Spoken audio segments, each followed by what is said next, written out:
inicia a peregrinação de Jacó. Nós poderíamos hoje trabalhar sobre o tema um encontro transformador. O encontro transformador. Gênesis 28, a partir do versículo 10, então assim diz a palavra do Senhor.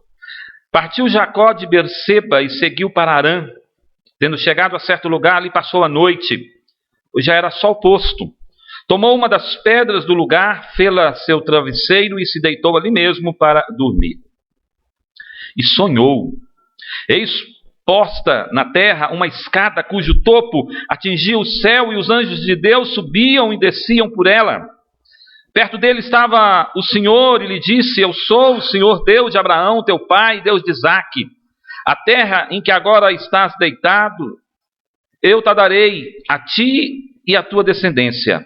A tua descendência será como o pó da terra. Estender-te-ás para o sul, estender-te-ás para o ocidente, para o oriente, para o norte e para o sul. Em ti e na tua descendência serão abençoados todas as famílias da terra.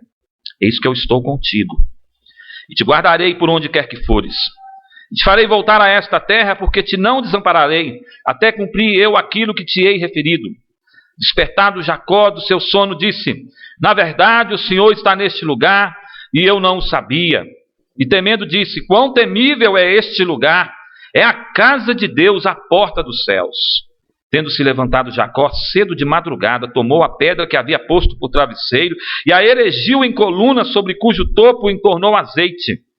E ao lugar, cidade que outrora se chamava Luz, deu o nome de Betel. Fez também Jacó um voto, dizendo: Se Deus for comigo e me guardar nesta jornada que empreendo, e me der pão para comer e roupa que me vista, de maneira que eu volte em paz para a casa de meu pai, então o Senhor será o meu Deus, e a pedra que erigi por coluna será a casa de Deus, e de tudo quanto me conceder, certamente eu te darei o dízimo. Meus irmãos, o texto que nós acabamos de ler aqui, ele nos retrata aqui o cenário de um encontro glorioso de Deus com Jacó. Jacó, nesse momento, está fugindo para não ser morto por seu irmão Esaú. Vimos isso no domingo passado. Ele recebe a orientação de sua mãe, com a aprovação de seu pai, recebe a bênção de seu pai, para que ele possa então sair da onde eles estavam, lá na cidade de Berseba, região de Canaã, e partir para uma jornada muito, muito longa até a cidade de Padã Arã, aonde viviam ali os parentes de Rebeca, seu irmão Labão e toda a sua parentela, para que ali não somente ele ficasse seguro, longe das mãos ou da vingança de Esaú, mas também ali ele pudesse, assim como Isaque foi presenteado por Deus com Rebeca como esposa, Jacó também pudesse tomar uma mulher condigna para ser a sua esposa, da própria família de seu pai, de seus parentes, da família de Abraão. A jornada de Jacó é muito longa. Ele então parte em direção a esta terra que o seu avô, há 125 anos antes dele, havia feito a mesma jornada. Abraão também havia, em um certo ponto da sua história, deixado Canaã e voltado, ido para Padã Arã, 125 anos antes de Jacó. Aqui, meus irmãos, nós percebemos então que nessa partida de Berseba, entre Berseba e Harã, há um ponto intermediário onde Jacó precisa parar, porque ele precisa não somente descansar, renovar forças, mas o sol está se pondo. Toda e qualquer viagem feita à noite pelo deserto ou naquelas terras eram por demais perigosas e não era aconselhável. Então, até quando ainda existia a luz do sol, havia um certo senso de segurança que fazia com que Jacó caminhasse.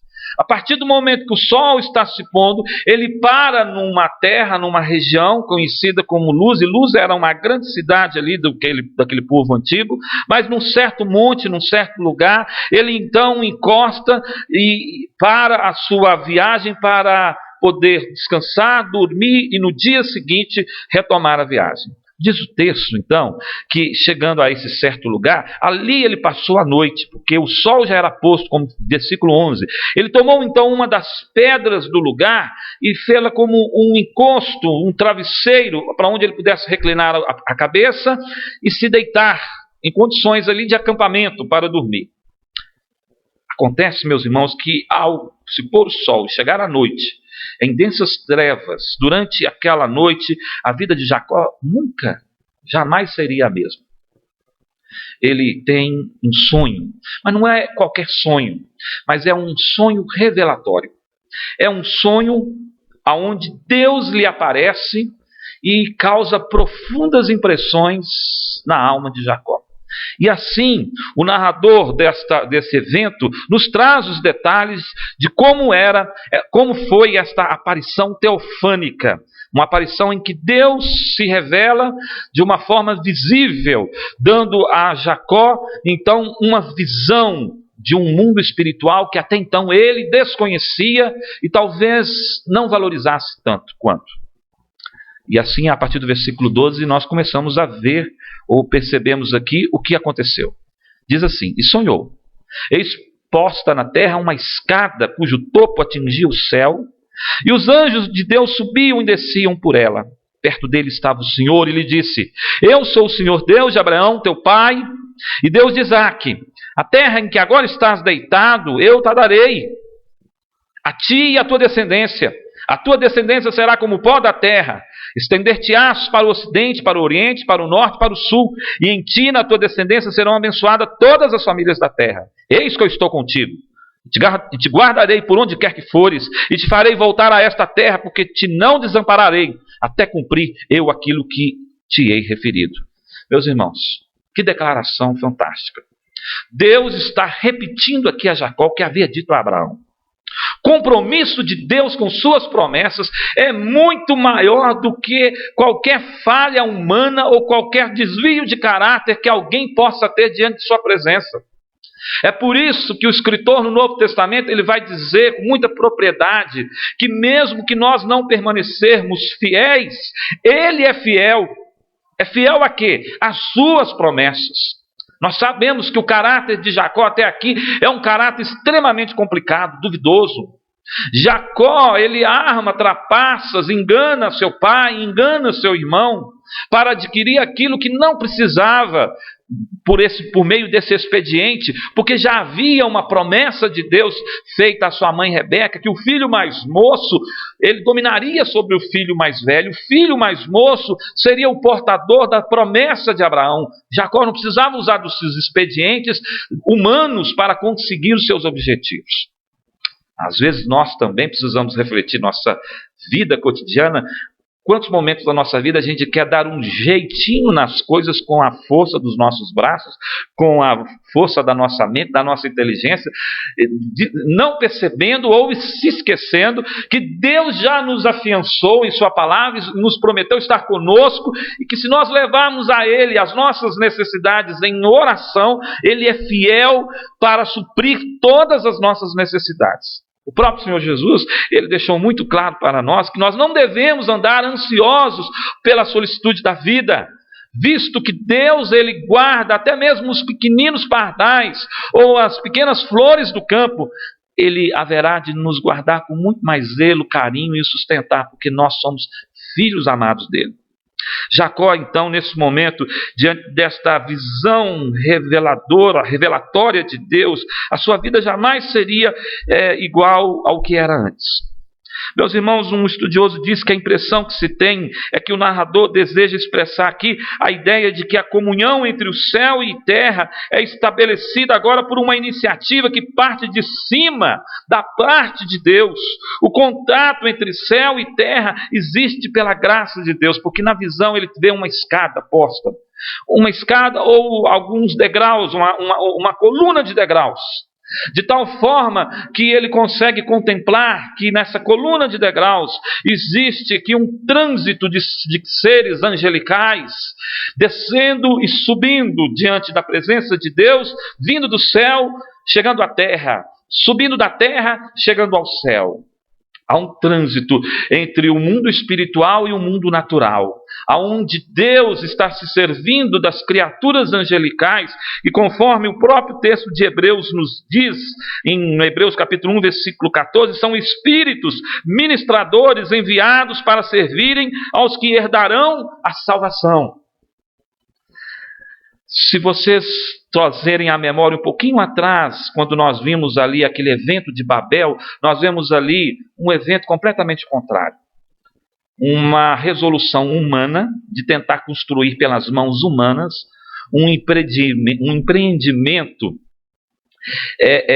de uma construção, uma edificação, aonde com aquela edificação os homens pensavam que poderiam chegar mais próximo até a presença de Deus, de uma forma prepotente, soberba. E aquela tentativa humana de se tornar semelhante a Deus ou próximo a Ele, através de uma grande edificação, foi plenamente frustrada pelo próprio Senhor, que não aprovou, reprovou e rechaçou aquela atitude daqueles homens primitivos ali do tempo pós-diluviano, logo depois que Noé desembarca com a arca e a civilização começa a tomar conta novamente do nosso mundo habitável. Nós percebemos então que ali Deus desce, distribui aqueles homens, confunde-os com novos idiomas e línguas múltiplas, e Ele faz perecer por terra aquela tentativa humana de contato por parte do homem. Visto que o homem, meus irmãos, ele não tem condições de se achegar a Deus pelas vias naturais, pelas vias humanas, uma vez que somos pecadores. Uma vez que o pecado faz barreira. Uma vez que o pecado faz inimizade contra Deus. É o grande empecilho que existe da comunhão entre Deus e o homem por ele criado, chama-se pecado. Mas aqui com o Jacó pecador, nós vemos que Deus dá a ele uma visão de que Deus está muito interessado em manter comunhão com Jacó. E ele mostra a Jacó que ele está presente. Ele mostra a Jacó que, apesar dos perigos do deserto, dos perigos daquela viagem, daquela jornada, os anjos do Senhor estão guardando a vida de Jacó. E o próprio Deus se torna agora companheiro desta jornada. Ele haverá de ir com Jacó, ele haverá de voltar com Jacó. Interessante, meus irmãos, que Deus se revela então, a partir do versículo 13, parte B, até o versículo 15, há uma revelação de Deus, contida em 3 promessas feitas a Jacó. A primeira delas, eu estou com você, versículo 15, o Senhor diz, eis que eu estou contigo. Quantas vezes nós vemos essa promessa nos textos sagrados da nossa Bíblia, da Escritura Sagrada? Mais de 365 vezes essa expressão se repete de uma forma ou de outra. Estou contigo, não temas. A grande promessa que Jesus deixou com a sua igreja, uma das últimas palavras de orientação à igreja antes de subir aos céus é: eis que eu estou convosco todos os dias até a consumação dos tempos. Ide, pregai o Evangelho, vivam a vida cristã. Eu estou convosco, eu estou presente. Ele está aqui agora, nesse momento. Não precisamos sentir que Deus está aqui. Às vezes as pessoas acham assim: eu preciso sentir a presença de Deus. Eu senti a presença de Deus. Eu não senti a presença de Deus. Nós não vivemos por sentimentos, meus irmãos. O sentimento é traiçoeiro e nos engana. O crente vive pela fé. Nós cremos que Deus está neste lugar, visto que Ele prometeu estar conosco todos os dias, visto que Ele afirmou que onde estiverem 2 ou 3 pessoas reunidas em seu nome, Ele ali estaria no meio delas. Por isso que nós cremos que no ajuntamento solene do culto, Deus está presente. Nós cremos que Deus está presente no lar, junto com a nossa família, e nós cremos que Deus está presente conosco e na nossa individualidade, sozinhos também, porque Ele está junto e está dentro em nós. Primeira promessa é: eu estou com você. Deus graciosamente concede a Jacó a certeza de sustentar sua fé. Jacó não precisa mais de usar de expedientes de esperteza, porque Deus está lhe afiançando: apesar de você, Jacó, eu estou contigo. Deus não compactua com o pecado de Jacó, mas Deus vai transformar o pecador Jacó em Israel. A segunda promessa de Deus aqui nesse oráculo, nessa visão que Jacó tem, quando Deus fala com ele, é: eu cuidarei de você. Eu não somente estou apenas te olhando, mas eu estou te carregando. Estou cuidando de você. Né? E eis que estou contigo e te guardarei por onde quer que fores. Ele se torna agora o companheiro de viagem de Jacó. Jacó não está só. Jacó não está abandonado. Jacó parece que perdeu a companhia do pai, da mãe, e talvez nunca mais veja seu irmão. Jacó pode estar envolvido num turbilhão de emoções nesse momento, mas a palavra de Deus traz conforto. A promessa de Deus traz uma consolação que só Deus pode dar. Quando ele fala: eu te ajudo. Eu não é simplesmente eu estou com você. É mais do que isso. Eu estou com você e eu te ajudo. Eu te sustento. Eu te preservo. Eu te guardo. A mão do Senhor está estendida sobre a vida de Jacó e sobre as nossas vidas. E Deus ainda faz uma última promessa: eu te trarei de volta para a casa, de volta para o lar. Jacó está indo para o exílio, onde ele vai ficar 20 anos ali na casa de Labão, servindo. Ele sai para não morrer nas mãos de Esaú, mas cai na mão de um homem explorador, que durante 20 anos se serve do seu suor, durante 20 anos se serve do seu trabalho. E é nesse período de exílio, de tribulação, de humilhação, de tratamento de Deus com Jacó, que o seu caráter vai ser lapidado. Às vezes é muito interessante, nós achamos que uma pessoa convertida, ela precisa demonstrar imediatamente sinais de transformação e que ela tem que ser da noite para o dia santificada plenamente. De fato, quando Deus nos regenera, Ele já nos considera santo, Ele já nos chama de santo, somos justificados imediatamente. Mas o processo da nossa santificação é um processo progressivo, dura a vida toda, dura anos e anos. Deus vai trabalhando o nosso caráter, vai trabalhando nossa fé, vai trabalhando o nosso conhecimento, vai tirando as nossas superstições, vai tirando os nossos maus hábitos, os nossos maus costumes, vai trabalhando o nosso ser, o nosso coração, de forma que lhe agrade. E há uma promessa em Filipenses 1,6, que aquele que começou a boa obra em nós há de completá-la. Jacó, Deus vai trabalhar 20 anos na vida dele, até que então, finalmente, ele não é mais Jacó, o trapaceiro, agora ele é Israel, príncipe de Deus. Mas quando Deus se mostra para nós e nos revela, como hoje, nessa noite, está se revelando a nós por meio da pregação, Ele espera uma resposta dessa revelação. A mensagem, a pregação, Calvino diz que Deus governa a sua igreja por meio do púlpito, mas não é apenas um monólogo, mas é um diálogo de Deus conosco. Ele fala por meio de sua palavra e espera ouvir de nós uma tomada de decisão. Espera ouvir de nós resoluções do nosso coração.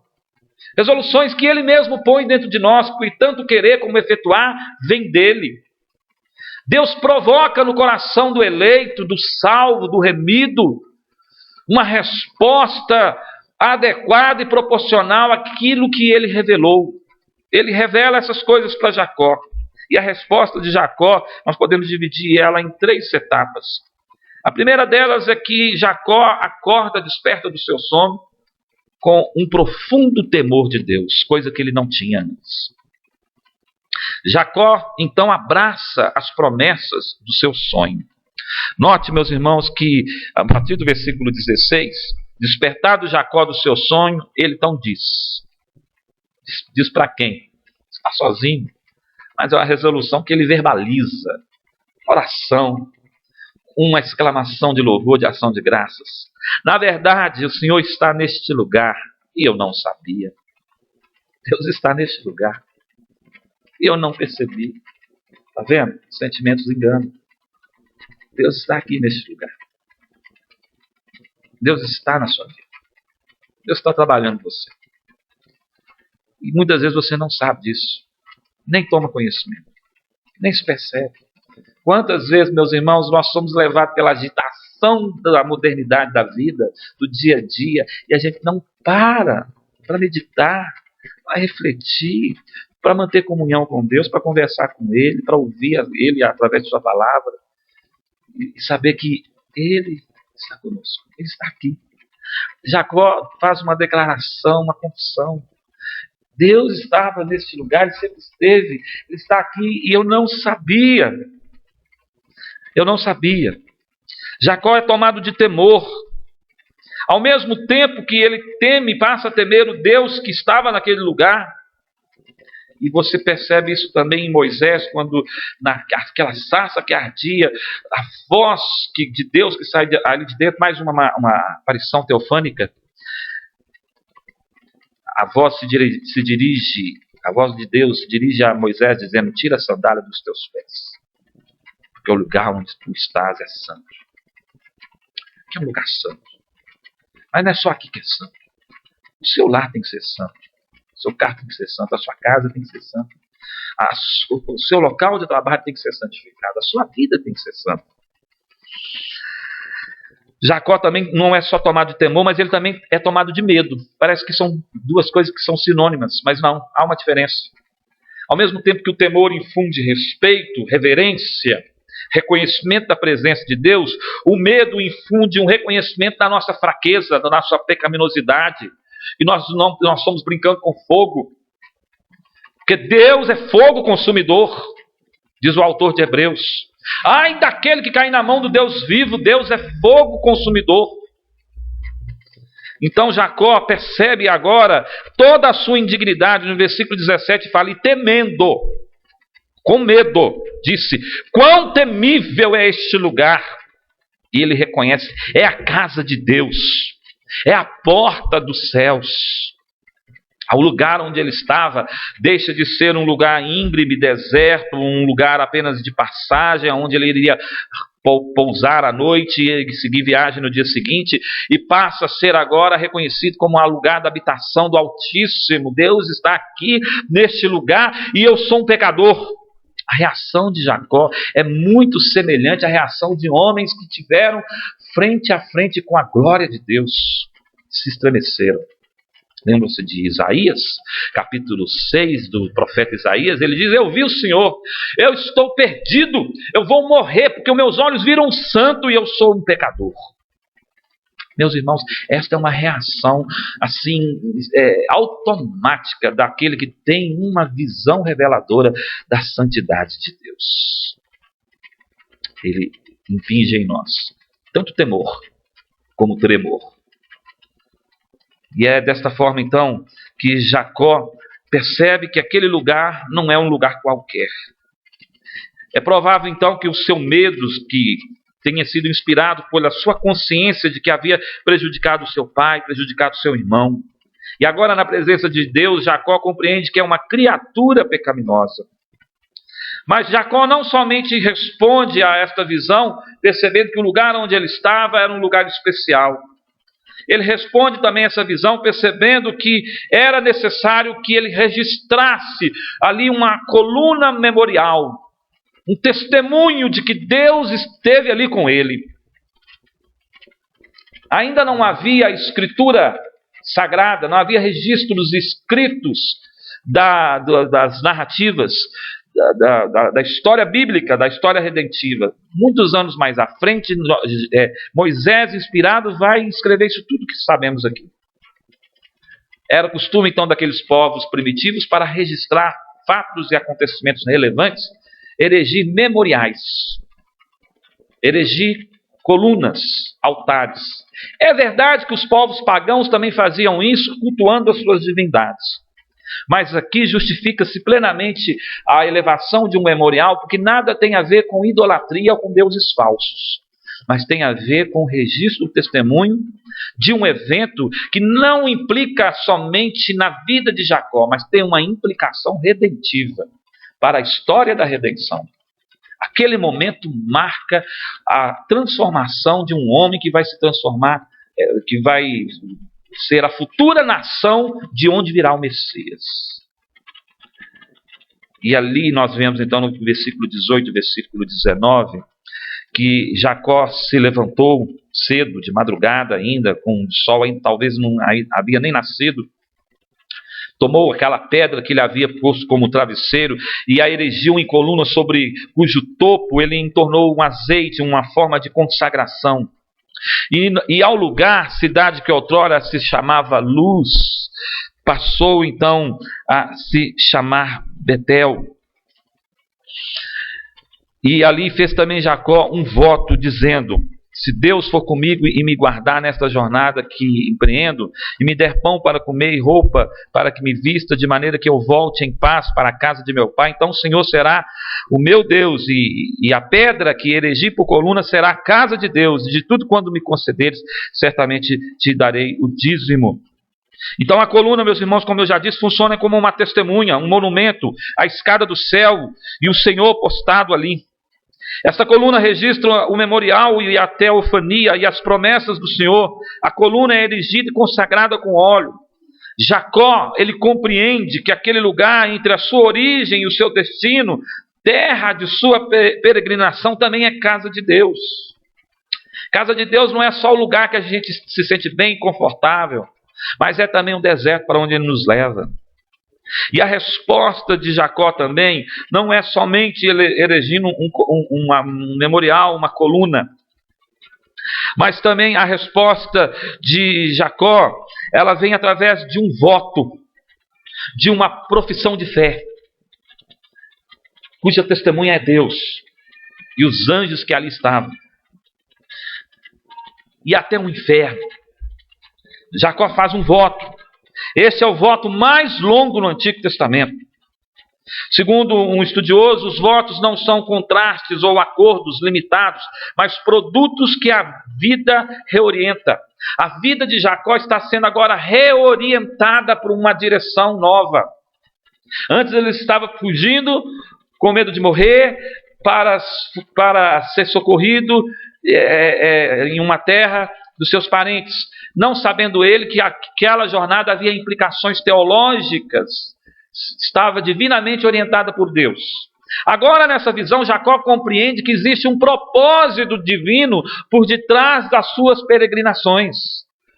Atrás de cada luta que nós enfrentamos, meus irmãos, atrás de cada tribulação que nós passamos, existe um propósito divino de nos conduzir.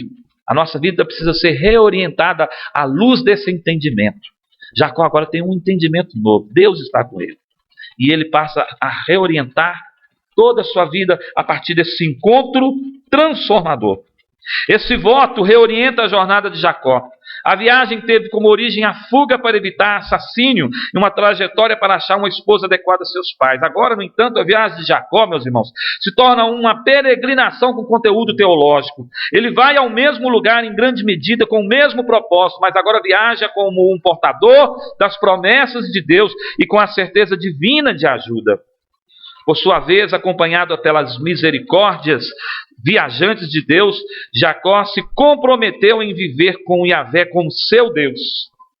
A promessa e o voto transformam a viagem de Jacó tão indubitavelmente quanto o encontro com Deus muda um lugar pedregoso num santuário. Você observa que no voto de Jacó, ele faz um compromisso com Deus. Encosta a porta.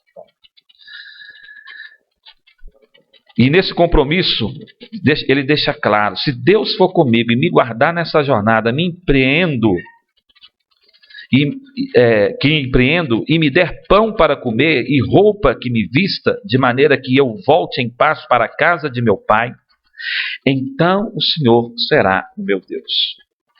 Algumas pessoas podem criticar esta fórmula de voto, achando que parece que Jacó está fazendo uma barganha com Deus. Mas era costume dos povos antigos e dos patriarcas, esse tipo de voto cabia muito bem, visto que ele está de uma forma pactual. Jacó está aqui empreendendo uma promessa com Deus. Deus, tu serás o meu Deus, assim como foi o Deus do meu avô Abraão, como foi o Deus de Isaac. E como confirmação disso, o Senhor me guardará, como prometera, me preservará. e eu então serei o teu servo.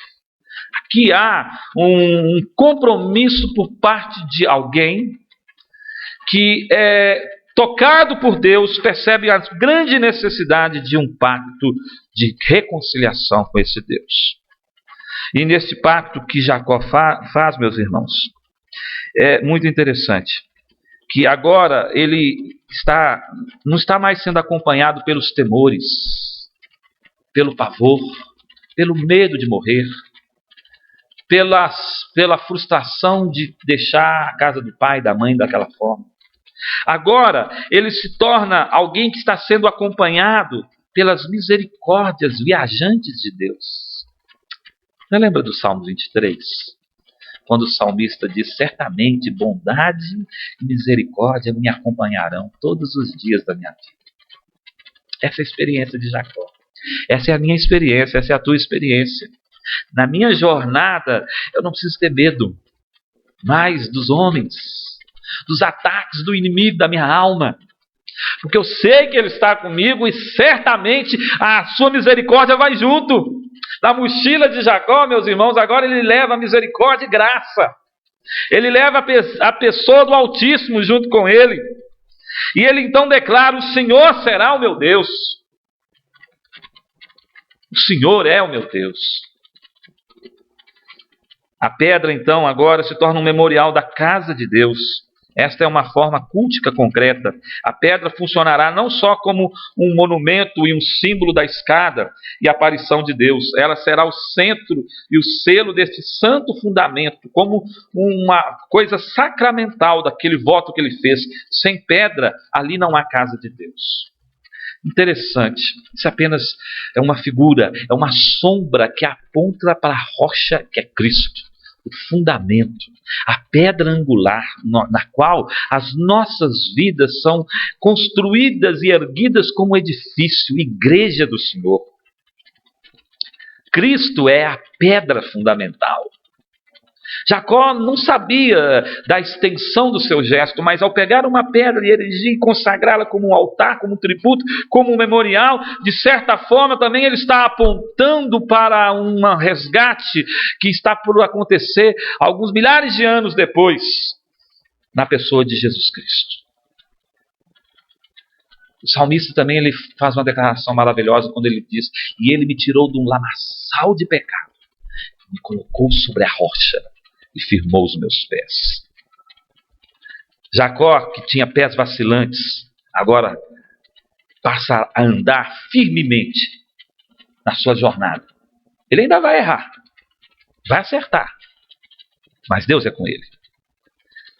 Jacó se transforma a partir desse momento, deixa por fim a sua última declaração de voto, que talvez seja a cereja do bolo. Quando Jacó, então, dá provas concretas de que ele acordou um homem com um caráter transformado, mudado, inclinado agora para as coisas espirituais. Porque ele diz: e tudo quanto me concederes, certamente eu te darei o dízimo. Jacó era um homem extremamente ganancioso. Nas suas trapaças, ele roubou a bênção da primogenitura do seu irmão. Depois ele roubou aquela bênção paternal ao enganar o seu pai. E ele era um homem que parece que o seu modo de viver girava em torno de conquistas materiais, de bênçãos materiais. Mas agora Jacó então faz uma declaração muito preciosa. Assim como o seu avô Abraão pagou o dízimo a Melquisedeque durante uma jornada em que ele foi vitorioso, Jacó fala: e tudo que o Senhor me der, me conceder na minha jornada, eu te darei o dízimo. Jacó se transforma de ganancioso para um doador. Te darei o dízimo. Aquilo que Jacó se empenha em fazer, pagar o dízimo, é em si mesmo definido e só possível. Eis a razão porque ele se menciona em último lugar na carta. Então, ele acorda um novo homem. E a partir do capítulo 29, se Deus permitir, veremos no próximo sermão, ele chega até a terra do seu avô, dos seus pais, e tem um encontro glorioso com Raquel. Quais são as lições que nós podemos tirar desta passagem da vida de Jacó para a nossa vida? Uma das maiores lições é que nós nunca estamos sós. Deus é conosco, apesar de nós. Uma outra coisa que a gente deve trazer e refletir e aplicar na nossa vida é que, apesar do nosso caráter, Deus é suficientemente poderoso para transformá-lo, ainda que isso leve anos. Deus está trabalhando em nós. Existe uma plaquinha que, se a gente pudesse ver, que está fixada em nós assim: em obras. Não está pronto. Nós estamos em obras. Deus está trabalhando. É por isso, meus irmãos, que a fé, ela é definida pelo escritor de Hebreus como a firme convicção daquelas coisas que não se veem, mas se creem. Eu não vejo, mas eu creio. Quando Deus colocou no meu coração a visão de plantar uma igreja aqui, eu pude contemplar no meu íntimo, naquela missão dada, e sonhar, e ainda sonho, vendo aqui sendo edificada uma igreja forte, grande em valor, grande em relevância para o bairro. E às vezes esta visão parece ser um tanto quanto ousada, maluca, intrépida, mas assim Deus usou homens no passado, que começaram grandes obras através de pequenos gestos, pequenos começos, porque Deus estava presente com eles. Se Deus estiver presente comigo, se estiver presente com você, que faz parte desse projeto aqui, esta obra há de prosperar. Esse lugar há de ser uma guarida acolhedora para os eleitos que o Senhor haverá de mandar aqui. Uma outra aplicação que nós podemos trazer aqui também é que toda promessa de Deus, toda palavra de Deus que vem ao nosso coração, ela evoca uma resposta nossa. Nós não podemos sair daqui nessa noite sem tomar decisões, sem tomar resoluções na nossa vida. É necessário, meus irmãos, que nós tomemos decisões diante de Deus. Com a ajuda dele, nós haveremos de cumpri-las. E as decisões que cremos que agradam o Senhor e que Ele evoca nessa noite a cada coração aqui presente, é que nós devemos confiar plenamente em Suas promessas e lhe ser obediente em todos os seus preceitos e mandamentos. Reconhecendo que por nós mesmos nós não somos capazes de cumprir um só tio da lei de Deus. Mas pela graça de Cristo, que obedeceu e cumpriu a lei em nosso lugar, nós podemos agora, como resposta à obra que Deus fez e tem feito em nossas vidas, viver uma vida diferente. Viver uma vida que agrade o Senhor. Se esforçar no que depender de nós. Se esforçar o máximo para ser agradável ao Senhor. Deus é soberano. Essa é talvez a doutrina central da igreja que a igreja presbiteriana prega. A soberania de Deus. Mas nunca esqueçamos que Deus é soberano. Mas a responsabilidade humana caminha junto com a soberania de Deus. É uma via de mão dupla. E uma não anula a outra. A sua soberania, Deus reivindica a nossa responsabilidade. Ele vai nos dar todos os recursos, mas Ele não fará por nós aquilo que cabe a nós, somente a nós fazer. Obedecer. Que Deus nos abençoe. Que Deus nos dê graça. Que Deus nos encha do seu Espírito e conceda-nos misericórdia, para assim como Jacó despertou um novo homem, nós possamos nos despertar novos crentes na presença dele. Vamos orar? Convido a todos a se colocar em pé. Nesse momento nós vamos orar e encerrar com a bênção apostólica dessa noite. Amado Pai, bendito Deus, nós bendizemos o Senhor nesta noite, reconhecendo a grande obra que o Senhor fez nos servos do passado, na vida de Jacó. A Jacó que aparece nas narrativas como o anti-herói e de repente se transforma num homem mudado, num homem transformado, num homem que passa a valorizar as coisas espirituais e a tua presença. E assim tudo que o Senhor põe na mão de Jacó, a partir daquele momento prospera. E Jacó se torna Israel. E Israel se torna a representação aqui na terra do teu povo. Não mais o Israel geográfico, mas agora nós somos o Israel espiritual. A igreja de Cristo é o Israel de Deus. Nós somos os descendentes desta promessa de Abraão, de Isaque e de Jacó. E por meio de Cristo, Senhor, o Senhor tem nos abençoado ricamente. Nós te louvamos. Ajuda-nos, ó Deus, a viver uma vida que lhe seja agradável. Que a nossa maior ambição aqui nessa terra, Senhor, seja em ser agradável ao Senhor. E tudo mais que vier serão acréscimos. Se buscarmos verdadeiramente, em primeiro lugar, o teu reino e a tua justiça, todas as demais coisas serão acrescentadas. Leva-nos agora em paz, ó Pai, debaixo destas convicções que o Espírito Santo haverá de selar e aplicar em nosso coração. Guarda a nossa família, guarda a tua igreja, abençoa aqueles irmãos que nesta noite não puderam vir, abençoa a sede da nossa igreja, a primeira de Belo Horizonte, todo o seu conselho, todo o seu corpo pastoral, toda a sua liderança, e que nós possamos viver essa semana próxima, se o Senhor assim nos der fôlego de vida, para louvor de tua glória, com um coração alegre e disposto a servir o Senhor, porque o Senhor é digno de receber toda a honra, glória, louvor e adoração. Meus irmãos, que a graça e a paz de nosso Senhor e Salvador Jesus Cristo, que o amor de Deus, o nosso Pai, que as doces e ternas consolações do Espírito de Deus repousem sobre vós e sobre vós permaneçam hoje e para todo sempre. Amém. Assentai-vos, por favor. Queridos irmãos, nós iniciamos quinta-feira passada uma nova série de estudos aqui na nossa igreja com base no livro de Apocalipse.